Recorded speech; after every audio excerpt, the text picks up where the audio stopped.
So, who cares about the metaverse? Yes, a video you just posted on the main channel. Interesting question. Lots of things talked about, but I thought we'd dive a little deeper. I'll throw some of my thoughts out there. Please. I think just the metaverse is a super interesting area that obviously everyone's talking about, and like I'm you're trying to already be getting nice. scared. You're Yeah, trying of to be talking nice. about it.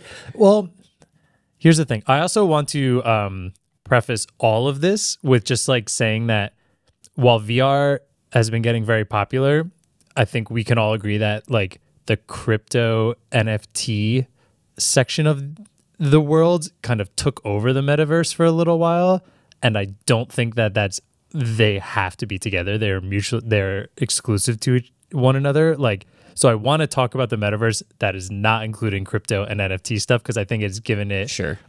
In that sense, I think people are like, screw the metaverse. Yeah, I they get hate looped. everything about it. They get looped together. It's like the Web3 It's web. yeah, They get looped together. I don't love. I get why people don't like that. Yeah. And I want to just talk about like the metaverse as in like a separate universe that's digital that we can be a part of through different factors of AR, VR, whatever is happening.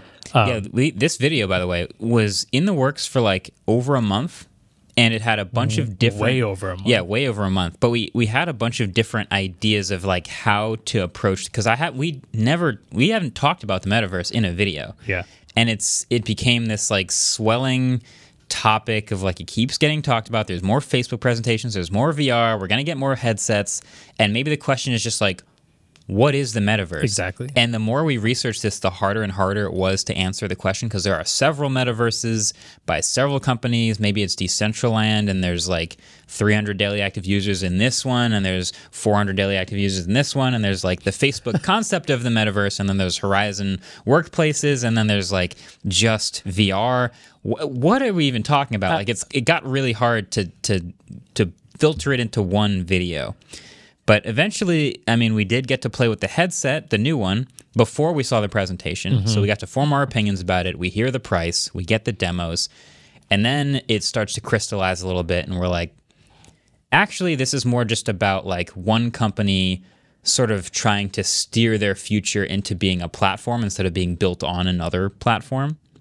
Kind of like we saw, Ask App Not to Track from Apple, and a whole bunch of Facebook's ad business taking hits. So like they're looking forward, pivoting the ship, and barreling headfirst towards metaverse stuff. I do also want to like, that's the main thing we're seeing though, but like metaverse, the metaverse in general isn't all Facebook and Meta, just because they name themselves They're the very public- opportunely. Yeah. But like there are plenty of other situations. Like Vive has its own. Like there's something called VR Chat years and years ago that you could argue is a metaverse that's way before Facebook even changed their name. So while that's the main thing, but it's also another thing. If you are Facebook, bad reputation right off the bat. Like rightfully so. I totally understand it. So all of these things are being seen very negatively at first, and I understand it. And as coming from someone who kind of thinks the metaverse is pretty stupid right now, So what is the metaverse, Andrew? And why is it? It's just like a digital. The easiest way is it's like a digital space that can be accessed, and you can have Twitter? experiences in it. Oh man, This is how the video concept exactly. started. Yeah. This was What months and What months is ago. a metaverse? Okay, it's a universe that's digital. Oh well, I guess that kind of is like anything, right? Like Twitter is a metaverse. It's so we're weird. like, oh, it's a virtual experience, probably that happens in VR that lives separate from the real world. I agree with you. Okay. I think it has to be like VR based or AR based. Like I think you need to be like, because then is Minecraft Exactly. the metaverse, is World of Warcraft the metaverse, and like you Exactly. could probably argue, yes, Decentraland, you don't need it. You can go live it, like Second Life, stuff like that. It is all very confusing. Yeah. I There's think not a lot of actual definitions and hard lines in the sand, which is why that ended up not being the direction of the video, is trying to define the metaverse. just the dictionary for it is is it? Okay. virtual reality space which users can interact with the computer generated environment and other users.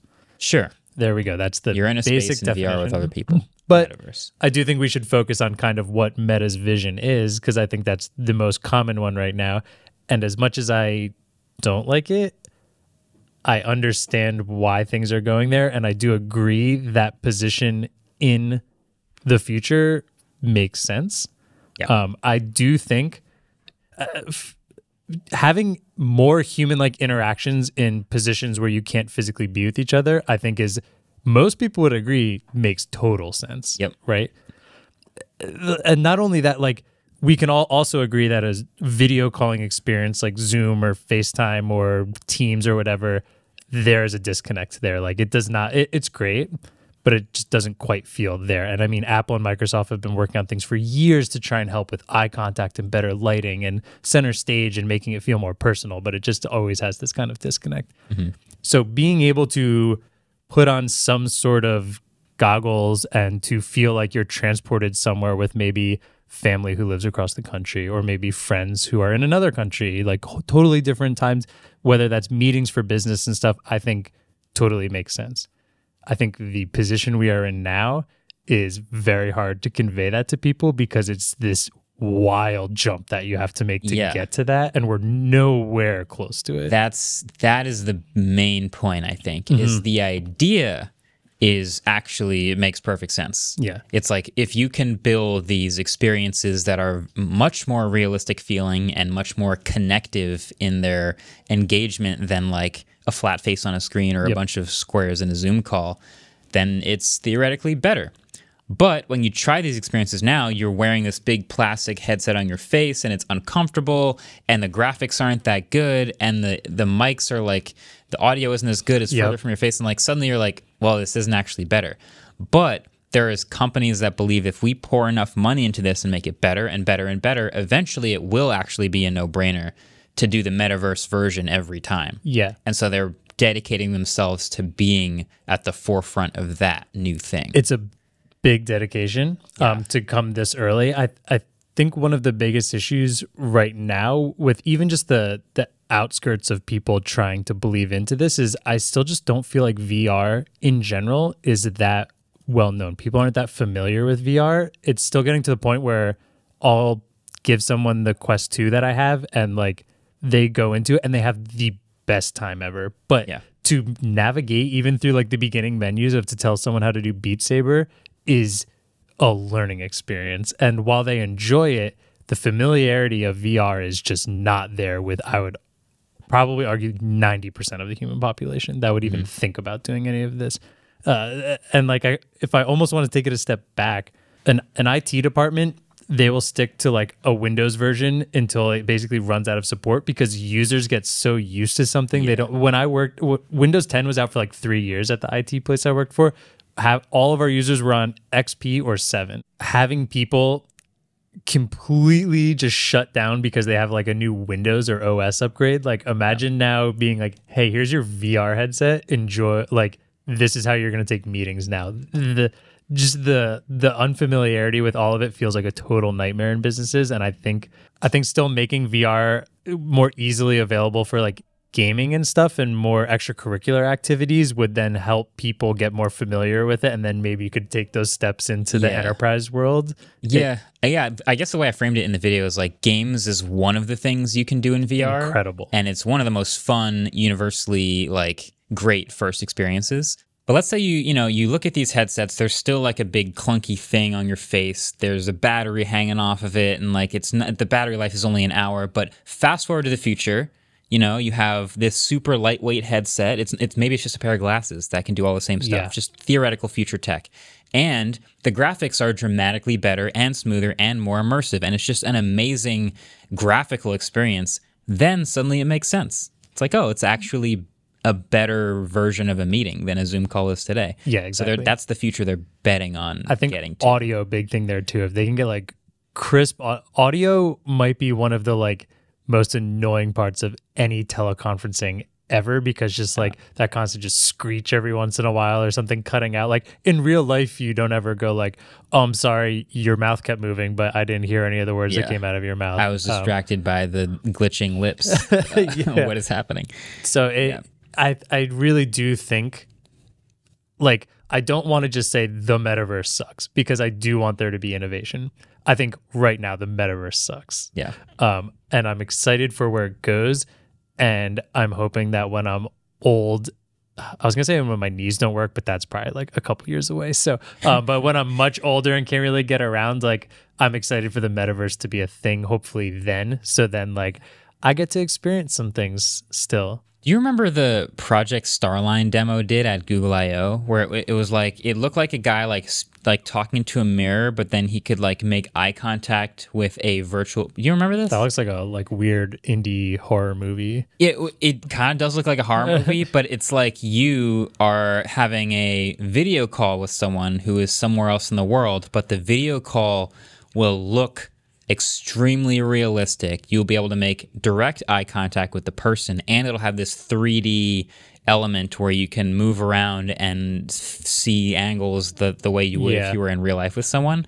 That's another like background thing in the back of my head where I'm like, what if these headsets just aren't it? What if the whole metaverse thing would be like looking into a virtual space, or just like a huge virtual window instead of just a headset? I don't even know. I kind of like the AR way of like maybe glasses that can produce some sort of hologram of something. Like if I'm in my room, in my space, but all I have to do is wear a pair of glasses, and then you can be there in a sort of hologram and feel like you're there. Interesting. That feels kind of like maybe an in-between, but I also kind like ultimately in the perfect world where it all makes sense and you can have a fully immersive VR experience without being uncomfortable and all those things, then in that scenario it's like, but I want to create the atmosphere inside it, so then full VR kind of makes sense. I don't know. I like go back and forth on this whole way in the future this is going to be really cool, but like all of the things right now are doing a horrific job at like showing it off. The gap, some people might call it a gap between where we're at and where we want to be. It's more of like a canyon, like a giant chasm of like with like alligators in the bottom. It's going to take billions of dollars to cross this canyon, but you know, a couple of companies are spending the money. So yes, so I want to say there is hope for the metaverse. Right now, all of me talking about, I'm not even going to call it the metaverse. I'm just going to talk about VR, because VR gaming is so much fun, and I've been having an absolute blast with it. Have you seen lately. the people making comparisons to other non-VR games? There's people who are just like, they're so down on the metaverse. They're like, look at the graphics of VR games, and then look at the graphics of all the games we love. Okay. And they're like, graphics in the metaverse suck. They've never played VR then. That's the immersion matters. And maybe this doesn't help with I think it's immersion helps more when you're trying to just do like a meeting. It feels more, but like when you're in a game and you're really super focused on something, that doesn't quite matter. Super hot is literally like 3 colors. Stick figures. It's red, basically polygon like people.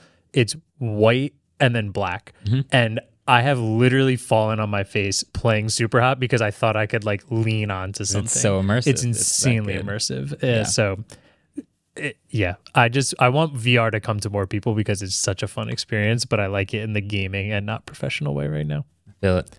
Well, it's not a very hot take at all. We'll keep an eye on it. The video's out there. Who cares about the metaverse? Lock it down 2022. We're at the beginning of the chasm. We'll see how long it takes to get to the other side. Facebook might run out of money by the end. A lot of people would be happy about that. We'll just have to see. We'll just have to see. Hey, thanks for watching this clip of the podcast. I just wanted to end this real quick by saying that if you guys can get the Waveform channel to 110 million or 115 million followers so we can be on the top of the Twitter list, that would be pretty sick.